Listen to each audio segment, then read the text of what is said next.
Well, welcome back in, hockey fans in the Desert Southwest. As you can see behind us, we're here at our home away from home, College Bar and Grill in beautiful downtown Tempe, Arizona. Cooling off a little bit, Andrew Bell, but not quite enough to really call it jacket weather yet. But we had to sport the new pullovers. Thanks to our friends over behind the mask and Super Embroidery for getting us geared up. But welcome in, Andrew.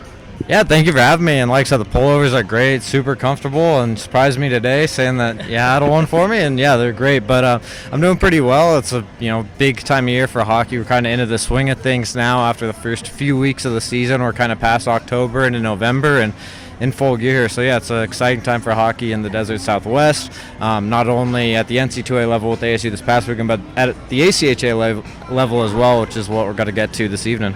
Well, we got some great guests right here from the Arizona State ACHA D1 team. We also got another guest from Hockey Players in Business. The president of the Arizona chapter, Brendan Shaw, is going to join us to talk a little hockey. He might even have a surprise up his sleeve. I'm hoping I can get it out of him during this show. But this is Hockey Talk in the Desert Southwest. It's happening every Wednesday. Next week we'll be up at the Ice Den Scottsdale. The next two we take on the road, so hopefully Tucson will be ready for us. And then Vegas, of course, on the fourth one. So College Bar and Grill, one of our great sponsors, always nice to let us in. We took a different approach tonight. We went outside. So if anything live happens behind us, you'll know about it first. So, all right, before we get into our guests, let's talk a little bit about what you and I witnessed this weekend over at Oceanside Ice Arena, which is, a little, half a mile from here.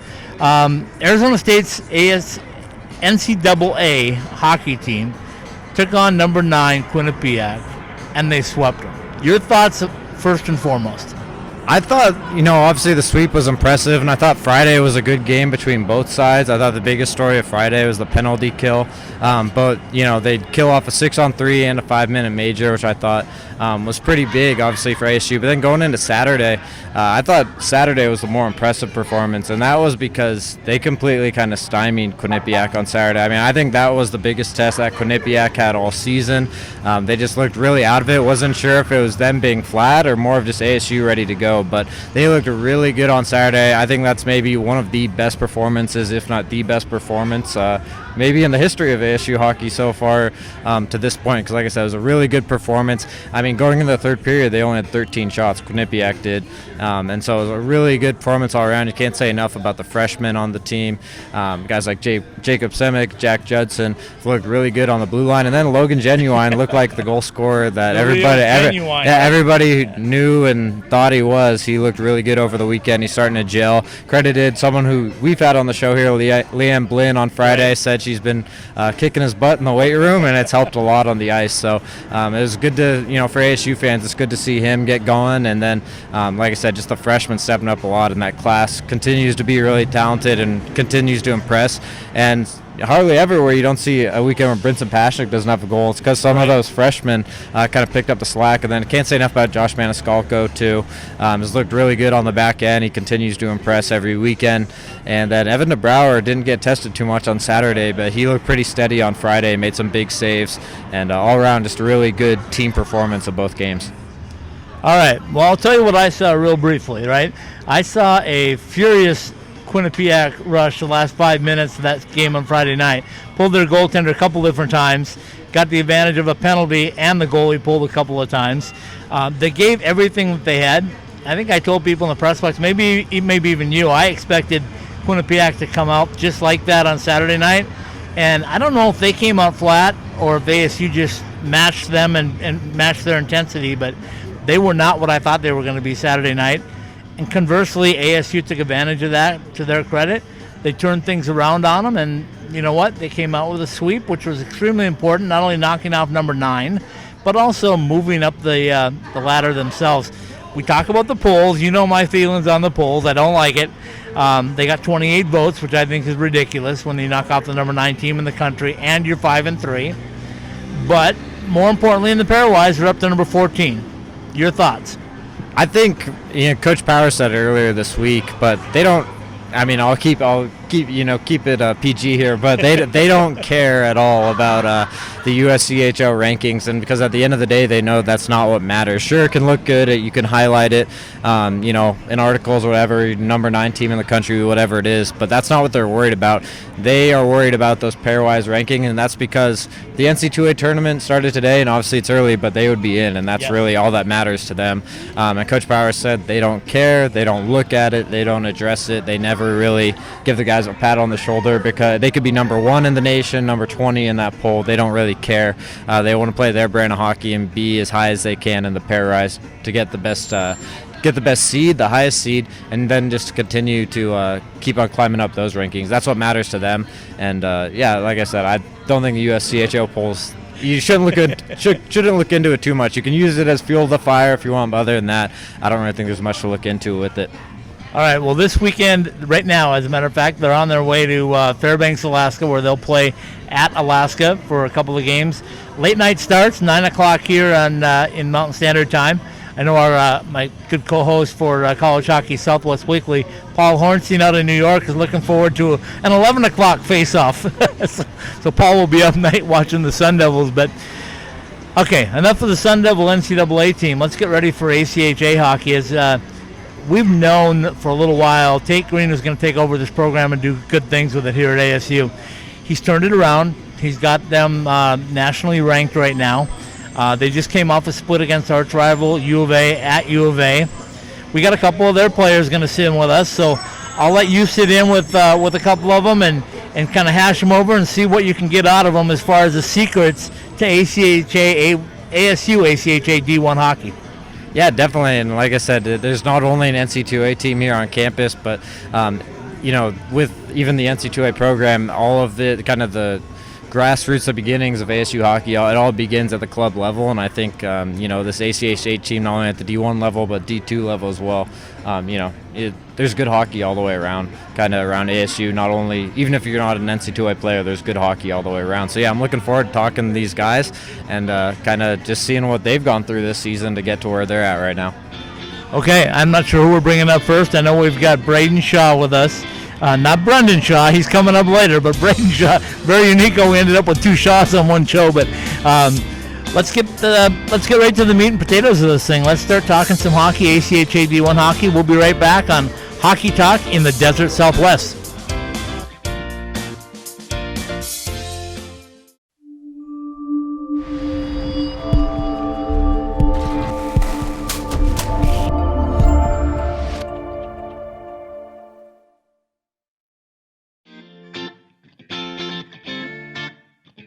Hello, everybody, and welcome back into Ice Time Hockey Southwest and Desert Talk in the Hockey Southwest. My name's Andrew Bell, alongside ASU's ACHA player Brayden Shaw, and big things coming for the ACHA program. They have a national ranking right now, just coming off a big couple wins against U of A, and I got to ask you about that, being that we're at College Bar and Grill. We have Sun Devil Stadium right behind us. I know there's a lot of hatred that goes on in between that rivalry. There's a lot of history that goes into it as well at the club level. So, how would you describe the rivalry, and then what did you like from your team last weekend just in that series? Well, I mean, first of all, the rivalry, as soon as they got here, we all take the first couple weekends we played just UNLV and just other teams that, we took it serious. You want to win, but then U of A week, it's everyone's focused, everyone's trying hard. You got a mission, you got to beat them. It's just every rivalry is like any in-state thing. It's you hate them and you want to beat them. So yeah. What do you take the most out of that rivalry? I know, winning those games, but just the pride kind of that comes with it. Well, yeah. So I mean, going down there, it's a crazy atmosphere. I mean, they fill an AHL-sized rink with college students who have no clue what hockey is. I mean, they just cheer for anything. It's just a crazy atmosphere. They're always yelling at you. But, I mean, I think the first game was pretty good. We all played hard, and they snuck away with, a close one. Then we came in and took a game that we deserved. So, but no, yeah, looking forward to it. It's currently 2-2 on the season, so we got some more work to do ahead. So I want to talk to you a little bit about the rest of the schedule as well. You have a big road trip coming up to Missouri, and then some other big games down the stretch. What are you looking forward to the most just out of the schedule, and specifically this trip to Missouri coming up? Well, I'm definitely looking forward to this weekend. We got a huge weekend. We got University of Oklahoma coming in, who beat us twice in their barn, and I think we definitely are the better team there. So we kind of need to have something to prove there. We want to take one back, and then UCO, we definitely didn't play our best game. We managed to steal with a couple seconds left, so they're definitely going to have a little extra oomph in their game because they feel like they got robbed. So we got to make sure we're on our A game, because if not, like, they'll probably, they have something coming. So, yeah. And so before the show today, I was talking to you a little bit just about kind of the dynamic of this year's team. You mentioned there's a lot of new guys on the team. What has that process been like, just having those new guys kind of implement into the program and kind of getting them comfortable and adjusted to college life? Well, I mean, going from last year when the team kind of struggled, didn't have a lot of new guys, and coming to this year when the first two lines are all new guys coming in, and we got a bunch of new D, a new goalie, and we have already jumped the team up to a 15th spot in the rankings. So, I mean, it's really promising for the future to see if we can keep this core group of guys. Like, who knows where we'll be in 2 years with all these guys we have already. So it's looking really good.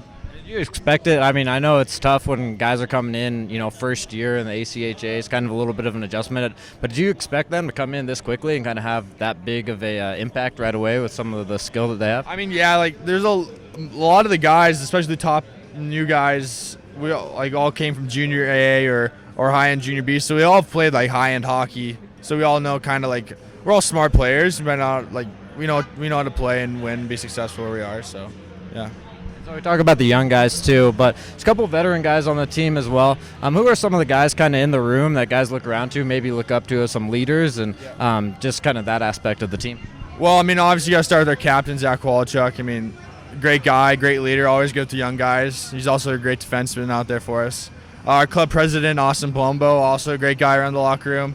And just all the returners in general, I mean, just they're all good, the guys all good, and then we're all just one big family basically. So, all right, well, I think that's about just going to do it here for our first segment with Brayden Shaw. My name's Andrew Bell here on Ice Time Hockey Southwest. Brayden, before we get a chance to go to break here, anything else you'd like to add just about the ACHA season and kind of how you guys have really meshed together really well to start this season? Yeah, well, I mean, we're hoping to keep it going, especially this weekend. Big weekend coming up, so we'll see how it goes. Go Sun Devils.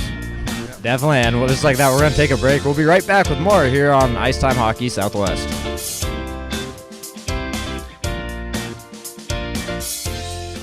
Pre-game like a pro, post-game like a champion at College Bar and Grill. Located across the street from the iconic A Mountain and Sun Devil Stadium and a quick walk from Wells Fargo Arena, College Bar and Grill is your home for the best local craft beer, delicious creative cocktails, tasty food, and Tempe's best atmosphere for Arizona State athletics. College Bar and Grill. Pre-game like a pro, post-game like a champion.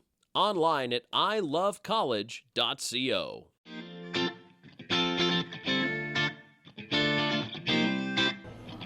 Hello, everybody, and welcome back into Ice Time Hockey Southwest and Hockey Talk here in the Desert Southwest. My name's Andrew Bell alongside Drew Platt, and we're talking some ASU D1 ACHA hockey. The Sun Devils off to a really good start this season, up to number 15 in the nation, and they continue to keep on climbing. And Drew, just have a few questions for you, kind of about how the season's going. And first off, I want to talk about this upcoming weekend. Some big matchups coming up. What are you looking forward to the most at this upcoming weekend? Well, we have Oklahoma Thursday night. We played them twice out there. Suffered two tough losses, so hoping to just get back at them and then have the same outcome as last time we played Central Oklahoma. And so you mentioned those two losses against Oklahoma. What do you kind of recall about those games, and what are you hoping to learn from those and kind of take into this series this weekend? Well, it was our first road trip. It was with guys missing school and this and that, so it was definitely a learning experience. And just a couple weird things, a couple guys getting hurt here and there, so we're interested to try and get it back at them. And so I was talking earlier with you guys just before the show, kind of about the young guys on this team, and wanted to reiterate this question, but what's it been like just kind of with the integration process of the young guys and kind of getting them accustomed to everything about ASU and kind of your program? It's been good. Everyone seems to be on track. It's everyone out here has been playing hockey their entire lives, so it's just another city, another place they're playing in. So I think it's easier than everybody makes it out to be. And so any young guys that really stand out to you who have just shown a lot of skill coming in this season, who have just kind of adjusted, kind of fit in right away? Yeah, definitely. One guy, Clayton Lackey, he's kind of leading the way for the younger guys. Just a small, speedy, speedy little guy. He's hard to catch. He slithers around out there. But he's definitely leading the way for the young guys. So playing ACHA hockey too, I know you mentioned a little bit of the travel schedule too. I know the travel schedule sometimes can be kind of rough and kind of some tough turnarounds. What's the one thing you try to reiterate to guys just about maybe upcoming road trips or things that are coming up down the road that you try to prepare guys for when it comes to road trip and kind of working ahead of things school-wise and kind of off the ice? The biggest thing for me is just keeping your body healthy, staying hydrated, eating the right foods. And then just have a good relationship with your professors. Hey, let them know, hey, I'm going to be out of town. I'm going to, I got this X, Y, and Z going on. So just doing things ahead of time, not last minute, not procrastinating, the usual college mantra. And I wanted to ask you a little bit, too, being that we are at College Bar and Grill in Tempe, of Sun Devil Stadium right behind us. But I want to ask you a little bit about a rivalry that you guys have already participated in a little bit this year, the U of A rivalry, going down south to Tucson. What do you enjoy the most about that experience? And I know there's obviously a lot of it's kind of a war between you guys, but what do you kind of like the most about just that dynamic? Well, just the hatred between teams. And hate's a strong word, but it's a fun hatred. The fans get into it down there. Everything's hyped up.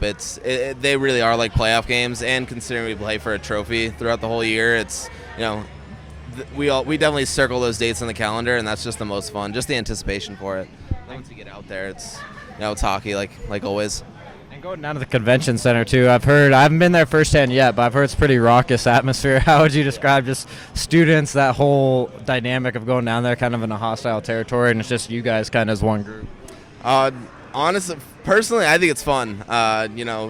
Some guys might be intimidated by that atmosphere, but you gotta use it to fuel you. Let it roll off your back, laugh at them, and just do your thing. Definitely. And so with that, I think those are about all the questions I have just about for you, Drew. But anything else you'd like to add just about, this ACHA season, kind of things that are coming up? Any teammates like to give a shout out to? No real shout outs right now. Just alluding back to Arizona. I think we play them down there again December 6th and 7th. So definitely circle that one on your calendar. I know we've had we're 2-2 with them right now, so someone's got to pull ahead, and that's going to be, I think that weekend's going to be the one we're going to do it. Definitely, and so make sure to circle it on your calendar. As Drew just said, this weekend against Oklahoma, starting Thursday, correct? Correct. So this Thursday, and then December 6th and 7th down in Tucson, and make the trip. It's not too long of a drive down there.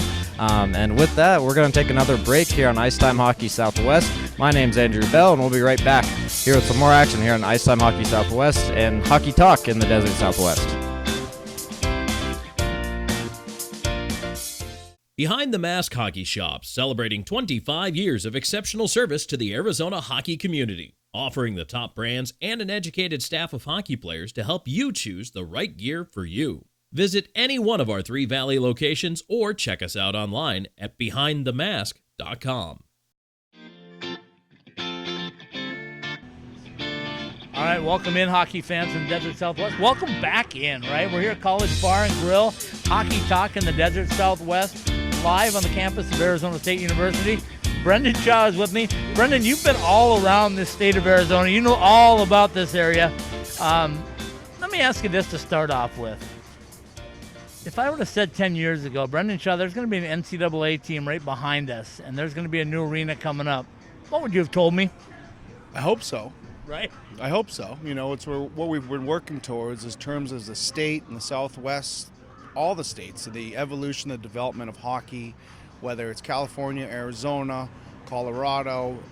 Everybody's kind of been working together, so it's been a process of growth and development, whether it started from the evolution of Tier 1 in Arizona or our addition to the Tier 1 Elite League. So, it's been a process, and we always thought it was possible. We just didn't know when. Right.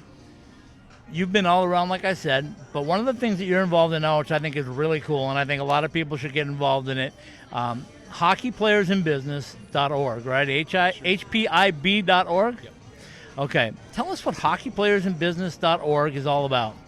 Well, it's a networking, mentoring opportunity for people that played hockey.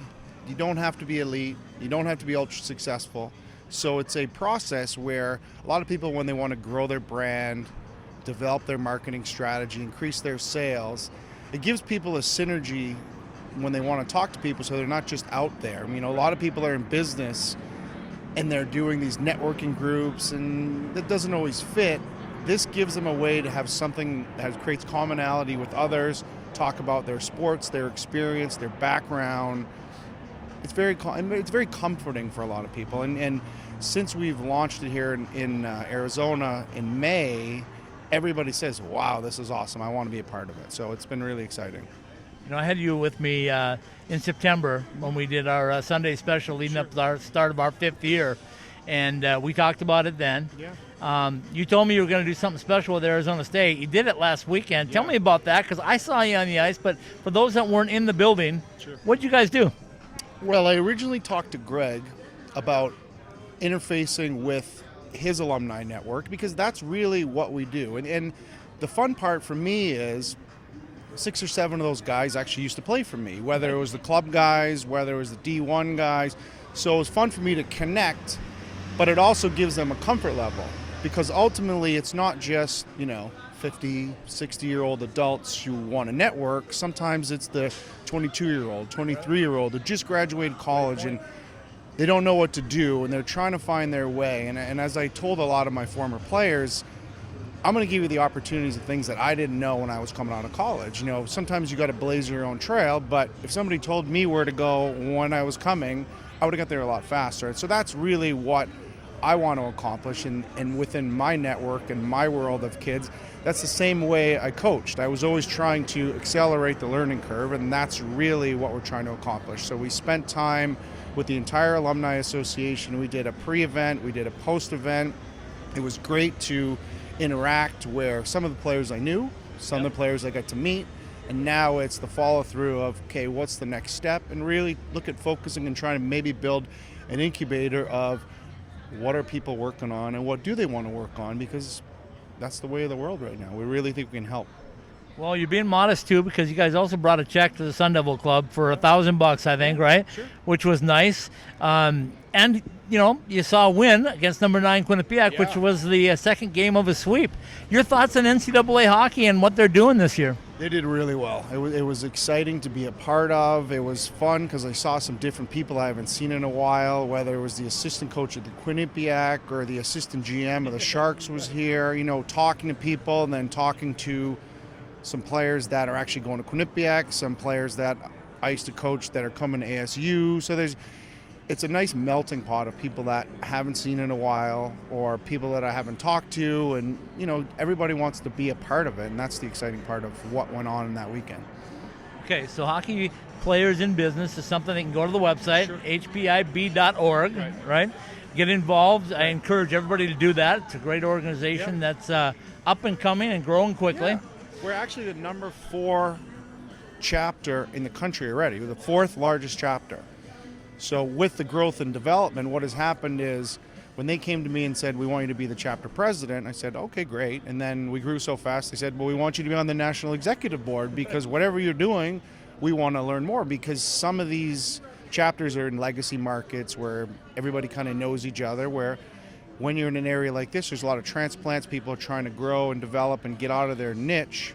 So it's been exciting. We actually just had a National Executive Board conference call today. We talked about some strategies, and a lot was, what are you doing out there? How are you growing so fast? Because it's us and South Florida that are growing the fastest right now, so they want to replicate that in some of the markets. And I always say, well, how can we be bigger than some of these legacy markets? But we're focused on growth, and we're focused on really giving back.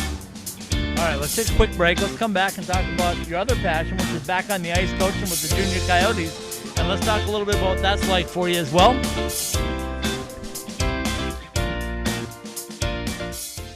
In 1998, Bell Road in North Scottsdale was barely more than desert landscape. Now, 20 years later, what a difference. Our programs have developed Junior Coyotes and Arizona Bobcats hockey players, elite figure skaters, as well as skaters that just want to have fun. Our partners prepare you on and off the ice, and we entertain you in the newly restyled 18 Degrees. The Ice Den Scottsdale has been the official practice facility of the Arizona Coyotes and your home for hockey in the Valley. The Ice Den, your home for hockey, skating, and most of all, fun.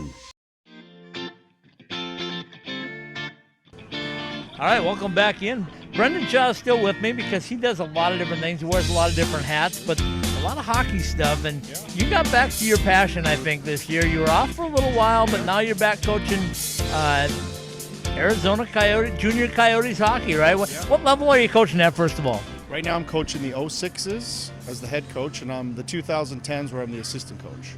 So and this is hockey talk, right? Because this is 06s and that's when they're born. So they're 13. The 06s are 13, and the 2010s are 9. Right. So yeah. Okay. So tell me a little bit about what it was like to get back on the ice again. You were away for what, 3, 4, 5 years, something like that? Yeah. Okay. Now you're back on the ice again. Is that fire burning like it used to? Yeah, but it's different. It's different because now I have my own children, and I'd coached all those years, but I'd actually never coached my own kids. So that's been different. It's been exciting, but there's been some challenges as to what's my style. So I've had to actually lean on some of the other coaches and say, hey, you got to help me. I've been doing this for a long time, but I've never dealt with this situation, whether it was a good or a bad. How to handle things, the interaction of the players, and so it's been fun. Okay, when we talk about hockey in the desert Southwest, a lot of places in the traditional markets on the East Coast, northern Minnesota, North Dakota, Wisconsin, all those places kind of have a little bit of a jaundiced look when they look at us because they're not really sure what this brings. What does Arizona, desert Southwest, Vegas, what do those markets bring to the hockey world? Well, I think we really, as a whole, all these new markets, and I would include California as well, it's very cutting edge because, as we know, we're always trying to catch up. So we're trying to close the gap, so we have to be better. We don't always have the better players. As a whole, we have talent, but it's trying to catch up every year, whether it was 10, 12, 13 years ago to now. Every day we get closer. But it's a moving target. It's, as I've always explained to people, when you merge on the highway, the people are going 70 and you're going 40. You don't catch them in the first mile. You don't catch them in the second mile. You have to continue to get closer and closer and closer every single day, and that's the fun part. Talk about the Junior Coyotes program in itself and what they're producing, because they're producing some very talented players. Well, as a whole, everyone needs to take credit because the development model is not just the Junior Coyotes. It's every single rink and every single facility. All those coaches are doing a job. And sometimes people only see the teams at the top or the kids that are getting scholarships or going to junior, but everybody's got a part of it. Everybody has, whether they're in Gilbert or Arcadia or Peoria or Oceanside, everybody's got a piece, But, we all have to grow and develop as a whole because we need more players. We need to really work at trying to continue to evolve as a whole because if not, it doesn't matter. Like the best kids, we need to create more and more and more competition every day. That was going to be my next question. When you look at creating an Austin Matthews, for example, he doesn't come along, just out of nowhere. He has to be pushed, right? And there has to be competition for that. So how do we do that? How do we continue to build Austin Matthews type players? Well, we need to grow. We need to develop. We need to be committed to keeping the costs in check, for one thing. We need to find, ice time. We need to do a lot of things. The great part about hockey, and I've always told people this, hockey is about good families. People that care about their children, they want them to be successful. How do we do that, and how to facilitate growth? And once we get that, but in the end, everybody's got to keep getting better, and we got to keep our foot on the gas to try to catch up to the major markets, your Massachusetts, Minnesota, Michigan, New York, but it doesn't, the game never stops. Right. Okay, so I need to ask you some questions about other things. Like, let's talk about officiating, the growth of officiating here. You've seen some officials now, and you've seen that happen. Do we need more officials here in the desert Southwest? We need constantly. It doesn't matter how many players you have. You don't just need officials. You need scorekeepers. Right. You need parents. You need Zamboni drivers. Without that, the system breaks down, and that's what people think. You could just transplant 1,000 kids, and we couldn't support that. So we constantly develop, and that's half of the challenge is all that infrastructure needs to be built constantly, and the guys who are working, it's always fun. You see a guy that does a men's league game but also does a Division I game. The skill set's there, and that's what's really exciting, where sometimes guys were going back and forth to Prescott when the Sundogs were there, or they're going down to Tucson. They're sharpening their skills all the time, but it's no different than a player. They got to keep developing as well. But without all those pieces, without coaching development, and I keep track of what's going on, and it's a banner year for coaching development and what those guys are doing, somebody like a Larry Gibson, it just needs to continue to grow and develop. It's really important. Okay, let's take one more quick break. Let's come back, and I want to ask you a little bit about women's hockey and the growth of that part of the hockey scene here in the Desert Southwest. We'll be right back with Brendan John.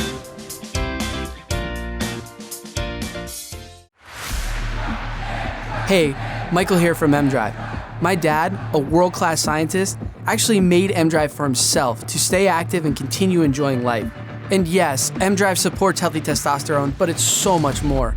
M-Drive is the everyday supplement to fuel your drive with more energy and more strength. Listen, we'd love for you to try M-Drive too. Visit mdriveformen.com and we'll give you 20% off your first purchase. Just type in the code DRIVE at checkout. Refine your prime with M-Drive. All right, welcome back in, hockey fans in the Desert Southwest. It's Hockey Talk in the Desert Southwest. Another beautiful evening. I mean, this is why we live in Arizona right here, right? I always tell people, Brendan Shaw, I say if the weather was like this year-round, we'd have about 10 million more people here, and we wouldn't be able to eat water or drink water and eat food, and nothing would happen, right? Never ends. Okay, there's one area of hockey that's really exploded, and I've seen it over the 5 years that we've been in business here. It's women's hockey, girls hockey. Tell me your thoughts on that, and I'm going to ask you that same question I started our conversation off with. 10 years ago, did you think women's hockey, girls hockey was going to explode the way it has? Well, we needed to really have a driver, and ultimately, those people have stepped to the forefront, whether it's Lindsay Fry or Matt Schott. I mean, these people are the real drivers of these programs, and they're committed to the growth and development. Without somebody that's constantly driving forward to build these programs, it doesn't happen, because it's very challenging. It's very challenging when the marketplace went from Tier 2 to Tier 1 in 2003, 2004. It's the same thing now to build and develop women's hockey, and that's really, it takes a commitment of resources and time, but also just a drive to be, it's not going to happen right away. It's, you think back to where the market has evolved from the 70s to the 80s to the 90s to now. We expect to have players playing the NHL.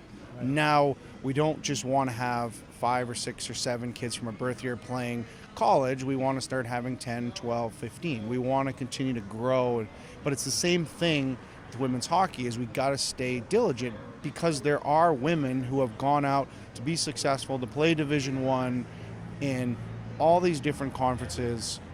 They're there. We just have to develop more of them, because the goal needs to be to develop a local league so women don't have to leave home sooner, which is what was happening in the early 2000s with the boys. Right. The boys were like, I can't make it from Arizona. I have to go. And that was one of the goals that myself or Mike DeAngelis and Jim Johnson had, is like, we don't want you to leave home. We need to build a program so you can stay home and grow and develop. You're going to have to leave home. That is what hockey is. Right.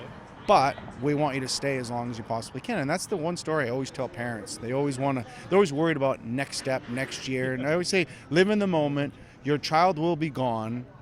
Don't push them out the door sooner. That year is a valuable year. So don't, enjoy it while you can. Don't say, well, my kid needs to play AAA this or Tier 1 this or Junior A that. Everybody's time is different. All right, so when I ask the simple question, is hockey different in the Desert Southwest than it is anywhere else? Are we at a point right now where it's similar at every level? Well, I think you have your Sunbelt markets are very similar. They're trying to accelerate. Some of the more legacy markets, I don't want to say they've stalled out, but their growth rates are different. Yeah. It's just a different environment. It's a different world that they live in, that we live in. We do not have the same talent pool, the same volume of players, but it doesn't mean we can't catch up. I remember 15 years ago, we beat Shattuck, and everyone says, well, are you surprised you beat Shattuck? And I said, well, no, because look at the population size, look at the amount of players. It's not easy, but we should win sometimes. And that was 15 years ago. And now we're at a place where we expect to be able to compete with all these programs. And what people are doing, committed to growth and development, the ceiling is endless right now. And I talked to a lot of players that come into ASU's NCAA program, and we had a couple of club guys on tonight at ACHA D1 level, and I always ask them, is there really any difference on playing hockey here versus somewhere else? And they all tell me the same thing. No, there isn't. The ice sheet's the same pretty much. It's just as cold in the arenas. The ice level's good, and the competition's good. So there really is no reason why hockey can't boom right here. Without question. And that's, again, it just takes commitment. It takes a driver like a Greg Powers to see the vision, to push forward, to complete his process, and then not just be complacent or satisfied with, okay, now I'm here. He and I spoke last night, and I was impressed with not only the way they played, but the culture. It's not a novelty anymore. He's motivated. He knows what he wants to accomplish, and he's got his foot on the gas, just like many of the youth coaches. Just it's at a different level, but you have to be committed and motivated to make that happen. Okay, so final questions for you. This is kind of some deep thought here, because when I look around and I look at what Greg's building at ASU, and I go, how do we build a base? And this is kind of hockey players and business based as well. Sure. How do we build a base of, we're not going to be the North Dakota fans that are going to pack it up and, bring 7,000 people everywhere they go. But how do we build that base of Sun Devil fans, for example, where we can go out and say, hey, there's 5,000 Sun Devil fans that are going to make the move right now and follow this team? How do we do that? I think it just takes time. I think people have to align with a program, whether it's, the youth players have to become, there's still a learning process to understand what's there, there are still people that have hockey families that don't realize that there is a college team. So it's just exposure. We're in a major market with every single sport, so it's challenging. But at the same time, I think from what I saw the other night, there's all kinds of generations coming back to see it, whether it's players in their 50s who played club for ASU or families whose kids go to college on the East Coast coming to see other players. So it's about community, it's about connection, and that if you have that and you want to see that, yes, the team's successful, but a lot of it's about seeing people that with similar interests. And I remember when my kids were here, and so it's a homecoming at some level. It brings everybody together.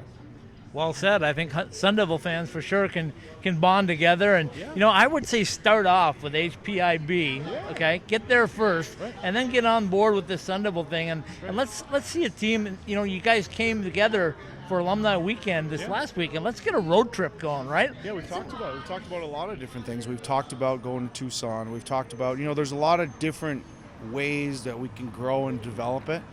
It's about staying committed and making sure there's value for everybody, and it's a resource, and that's the biggest thing. It comes down to, is it a resource? What am I getting out of it? And that's what I'm committed to do. No different when I was a coach. I want it to be something that people want to be a part of, and that's the exciting thing. All right, I lied to you. Final question. I got to get your thoughts on the Coyotes right here, the NHL Coyotes. Yeah. Your thoughts, are they ready? I made a bold statement. I told Aaron Cohn, the president, when I met with them earlier this year, I said, I think Arizona Desert Southwest hockey fans better get ready for about 10 years of playoff-bound hockey in the desert. You think so?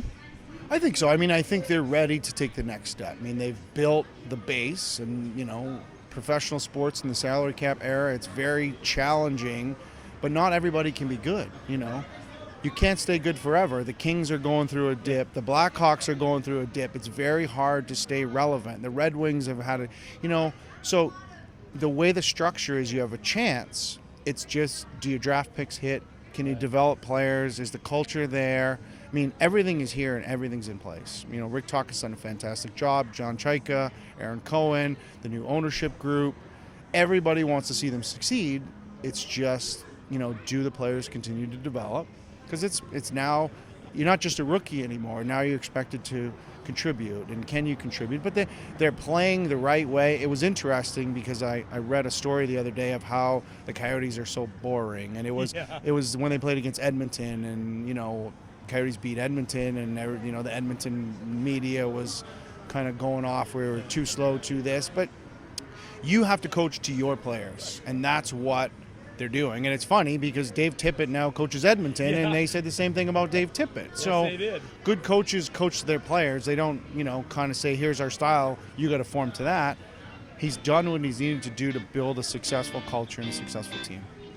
All right, Brendan Shaw, thanks for stepping in. I know you're going to join me again sometime soon because I know you've got some big news coming down the pike, and I can't wait to hear about it. So we'll look forward to visiting with you soon. Thanks for stepping in. We'll be right back and wrap things up.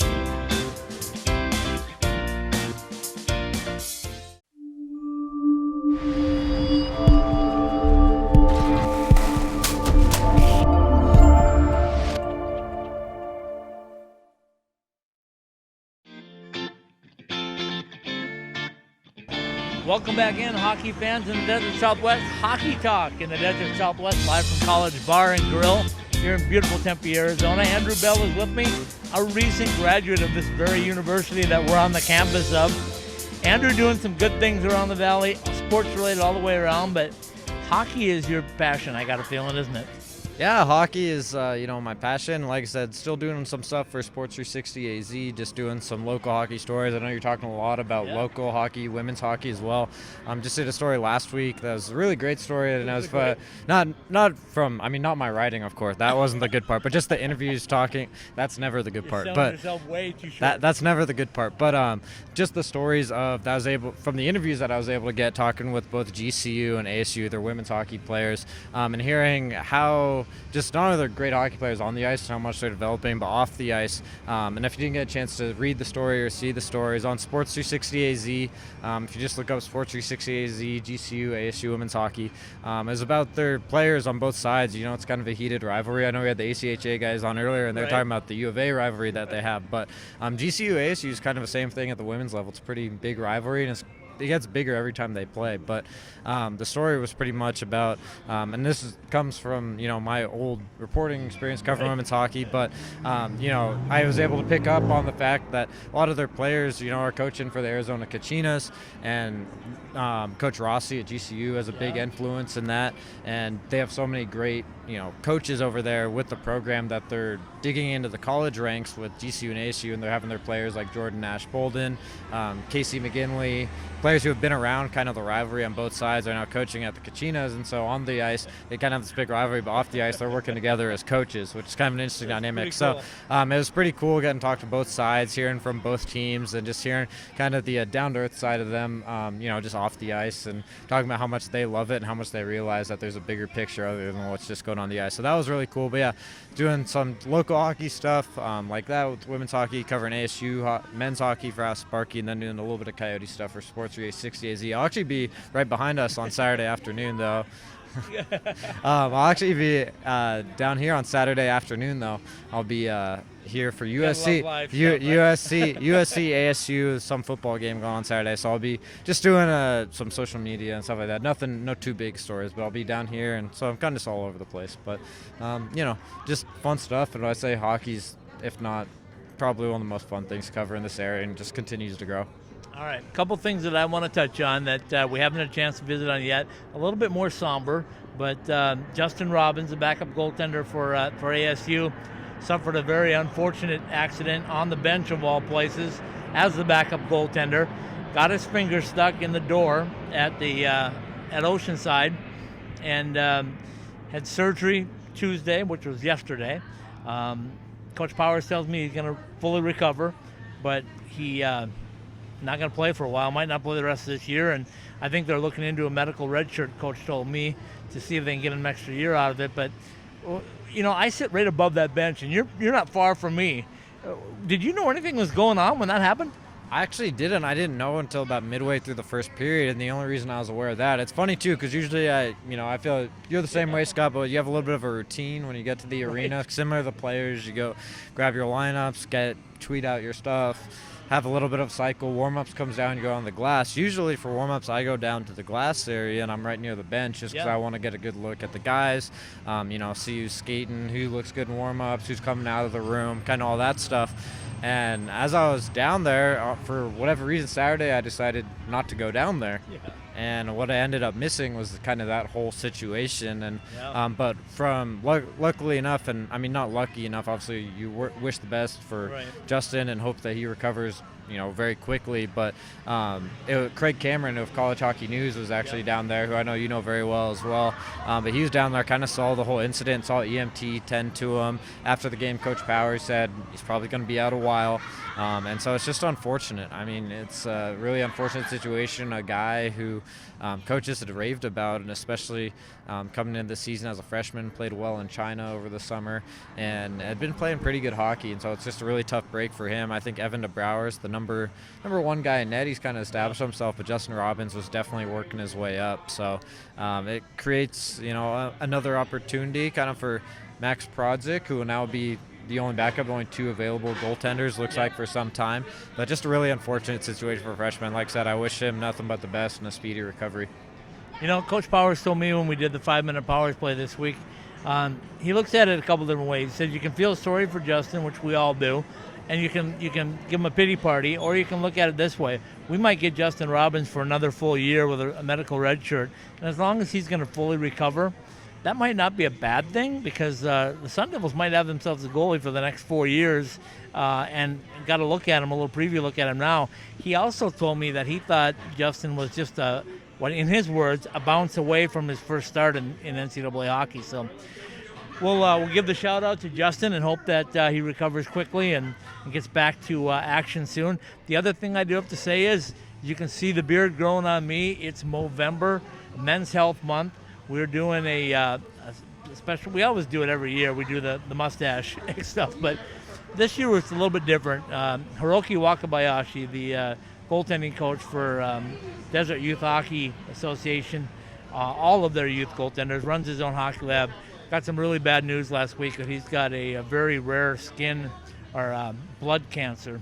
So Hiroki's battling. We've done some things that we want to throw out there. We're going to make them public in about a week. We're going to have wristbands that say Hiroki's Helping Hands. Those will be available for donations. We're also doing something pretty unique. We're getting jerseys, autographed jerseys, from as many places as we can. My goal is 50. We're going to put them on eBay, and we're going to let people sell them right before Christmas. Would make a great Christmas gift and would help out a great cause. So I don't know if you know Hiroki at all, but he's become a very good friend of mine. Works with Boris Dorzenko, of course, is the skating coach for Austin Matthews and for Johnny Walker and many others. But so just keep Hiroki in your prayers as well. Yeah, just a really unfortunate situation and a really good cause that kind of getting started up here, especially with the autographs, and just trying to raise awareness and as much money as possible. And like I said, wish nothing again but a speedy recovery and hope all the best. All right, so that'll wrap us up from College Bar and Grill tonight. They're getting ready for trivia night, and this place packs it. Actually, I did want to add one more thing. Okay. I know you were talking a little bit about the Coyotes, and we kind of doing our wrap-up section here, but you're talking a little bit about the Coyotes. I know I'm planning on getting out to a game about a week or so and checking out, kind of getting some content out about the Coyotes and what they've been able to do so far this season. That's a pretty boring hockey club. That's looking pretty good. I just thought, we hadn't brought it up. Of course, there's recent Canadian. I don't want to throw the Canadian media in the trash can, or that there's a lot of good reporters and things, of course, up north. But Canadian publication had a story about the boring Coyotes, and if it doesn't matter if it's boring to anybody else who's a Coyotes fan, if they win hockey games, that's all that matters. And just had me scratching my head the other night reading that article. It was one of those when I put it down, because I see in social media, people reacting to it, and I said, it can't be that bad of a story. And I read it, and all of a sudden, I kind of just was a little bit of a head scratcher for me at the end, especially because they beat the Oilers the other night. And the Oilers are playing really good hockey this time by former Coyotes coach Dave Tippett. Yeah, and you have, of course, McDavid and Draisaitl playing really good hockey. But that was just a really perplexing article to me. So I just thought, figured might as well this show's today. You got to talk about the boringness of the Coyotes. But they're playing good hockey right now. So well, when I get the newspaper tomorrow, I'm going to take a look at it, and I'm going to see if there's a column that says wins, loss, ties, boring, exciting. Because I don't think it really matters. It's W's and L's, right? And exactly, wins and losses. And like I said, I don't want to throw too much of a shock. I know every reporter, columnist, some of them, that's what they get paid to do, is that put your opinion out there. But that was one of the more far-fetched ones I'll put out there. Like I said, even the quotes, Edmonton's players, who they know they're a very fast, skilled team, said, yeah, they're a good defensive hockey team, and it can be boring because they're so airtight. Yep. And so even credit for Edmonton's players kind of on what the Coyotes did. So I just thought it was interesting. I thought I'd put it out there before we got the show tonight, because I know that had been stumbling around the social media world the last couple days, talking about the Coyotes as a boring hockey team. Last year had the Carolina Hurricanes, who are a bunch of jerks. I think you're going to see T-shirts tomorrow night. Columbus, somewhere down, maybe the next Oilers game, there's going to be boring shirts for the Coyotes. If not, that's a genius marketing idea. That's the one right there. So you know who to send the checks to, right? He'll collect them. All right, hockey fans, thanks for tuning in with us. Next week, Andrew and I will be up at the Ice Den Scottsdale. An hour later, we'll be up there at 7 o'clock. So come up and join us if you want to join in and throw some questions at us, maybe talk some boring hockey with us. All right, thanks to our sponsors here at College Bar and Grill, Behind the Mask, the Ice Den Scottsdale, and, of course, Chandler Oceanside Ice Arena. Our friends over at Super Embroidery for fixing us up with some really great looking some gear. Our Behind the Mask guys, I've maybe already mentioned them. We got two great sponsors from the club programs. We got ACHA program here at ASU is one of our corporate partners, as well as the U of A, our corporate partners as well. So we love all of our corporate partners. You can still get on board. The bandwagon is still plenty open, or as Herman would say, get on the train, right? Definitely. All right, we'll see you next week. Have a good night.